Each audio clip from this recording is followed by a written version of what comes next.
Démarrons l'actualité internationale en Guinée. Un cortège de 52 camions en partance pour Cancan est bloqué depuis le 1er juillet dans la forêt à 36 km de la frontière sénégalaise et 2 km du barrage de la Guinée. Une entreprise sénégalaise qui devait décharger une quantité importante de nitrate d'ammonium pour le compte d'une autre entreprise en Guinée rencontre des difficultés depuis quelques jours après avoir franchi la frontière. Les camions sont en ce moment stationnés à Boundou-Fourdou dans la forêt.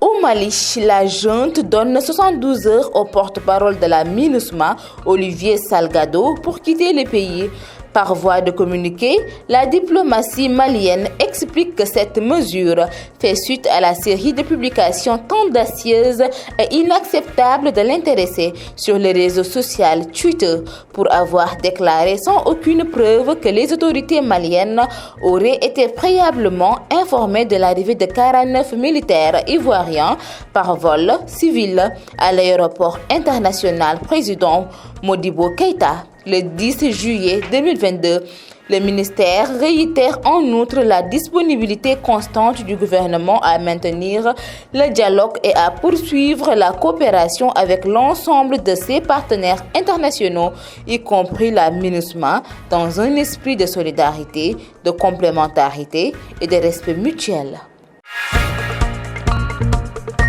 Les États-Unis cherchent à catalyser des milliards de dollars en relations commerciales et en investissement pour créer des emplois et bâtir une croissance économique inclusive et durable à travers le continent africain, a affirmé Alice Albright, PDG de l'agence de développement américaine Millennium Challenge Corporation. Nous devons mettre à profit tout l'éventail de l'instrument du gouvernement américain, exploiter la puissance du secteur privé américain et renforcer nos partenaires avec les chefs d'entreprise et les investisseurs à travers la diaspora africaine, a expliqué Madame Albright. Mesdames et messieurs, c'en est tout pour l'actualité internationale. benn cortège bu juróom fukki camion ak ñaar yi nga xamante ne ñoo doon jëm foofee ci dëkk bi ñuy wax Kanka moom lañ bloqué depuis 1er juillet foofee ci àll bi nga xamante ne digganteem ak frontière bu sénégalais bi moo ngi toll ci fanweer ak juróom benn ci ay kilomètres. Benn entreprise sénégalaise moo waroon a décharger li ñu tuddee nitrate d'ammonium ci beneen entreprise boo xamante ne foofee ci réewum Guinée la nekk waaye camion ya jamono ji ñoo ngi jànkonteel ay jafe-jafe yu metti ndax depuis benn fan ci weeru juillet ñoo ngi leen di bloqué foofee ca frontière bu Guinée.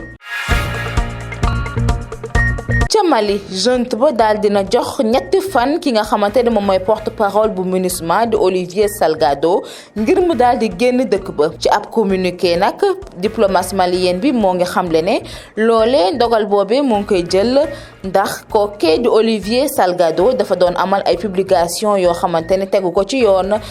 ci réseau bi ñuy wax Twitter te yim doon wax yépp amu ci benn preuve. Autorité malienne yi nag daal dinañ informé li mu xamle nag ci page Twitter mooy ne autorité malienne yi xamoon nañ ne ñeent fukki ci ay militaire ak juróom-ñeent daal di woon nañ jël vol civil bu aéroport international foofee ci aéroport international bu président Modibo Keïta ci fukki fan ci weeru juillet 2022 moom nag dafay xamle ne autorité malienne yi xamoon nañ bu baax que ni militaire yooyee yegsi woon nañ foofee ci réew ma mu nekk nag kàddu yoo xamante ni autorité malienne yi rafetlu wuñ ko looloo waral sax ñu daal di ko may ñetti fan ngir mu daal di génn réew ma. réewum États-Unis daal dina mobiliser koppar bu takkoo takku ci ay milliards de dollars ngir daal di ko mën a jàppale réewum Afrique. loolee nag daf ko daal di def ngir mu daal di sukkali réewum Afrique yi daal di leen jox ay liggéey daal di fa tabax ay dëkkuwaay ak li ni mel ki xam ne xibaar boobee nag mooy Alice Albright nekk PDG bu agence de développement américaine Millennium Challenge Corporation. moom nag ci ay kàddoom moo ngi xamle ne doole bi ñu am dañ ko war a utiliser ngir daal di ko mën a partager ak réewum Afrique mbokk yi tey li moo nekkoon seen xibaaru bitim réew.